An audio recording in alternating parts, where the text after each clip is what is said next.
سر ابھی اصحاب صفا کی بات ہوئی تو ایک مطلب روایت یہی آیا کہ اصحاب صفا مہاجرین تھے اور مہاجرین کیمپ تھے، جبکہ متصوفین اس کو پہلی جماعت صوفیہ قرار دیتے ہیں اور کہتے ہیں کہ حضور اکرم صلی اللہ علیہ وسلم نے تصوف کی بنیاد رکھ کے ان کو تصوف کی تعلیمات سکھانا یہاں سے شروع کیا ہے۔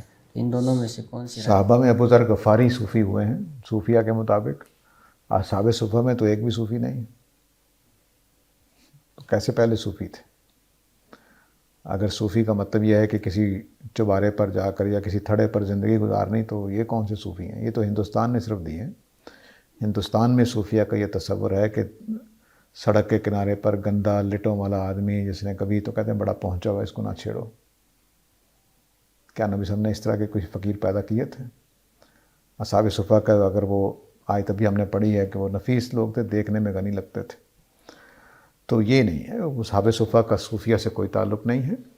اصحاب صفا وہ مہاجرین ہیں یا وہ مدینہ کے لوگ ہیں جو کاروبار نہیں کر سکتے تھے، کمانے کھانے میں ان کو مشکلیں تھیں، تو ان کے لیے ایک کیمپ لگا دیا گیا تھا جہاں وہ رہتے تھے، کھاتے پیتے تھے، وہاں لوگ ان کی تعاون کرتے تھے اور نبی صلی اللہ علیہ وسلم کی تعلیمات سے آگاہ ہوتے تھے، اور ایک وقت وہ آیا تو وہ ختم ہو گیا بس۔ اگر تصوف ہوتا تو کبھی ختم نہ ہوتا۔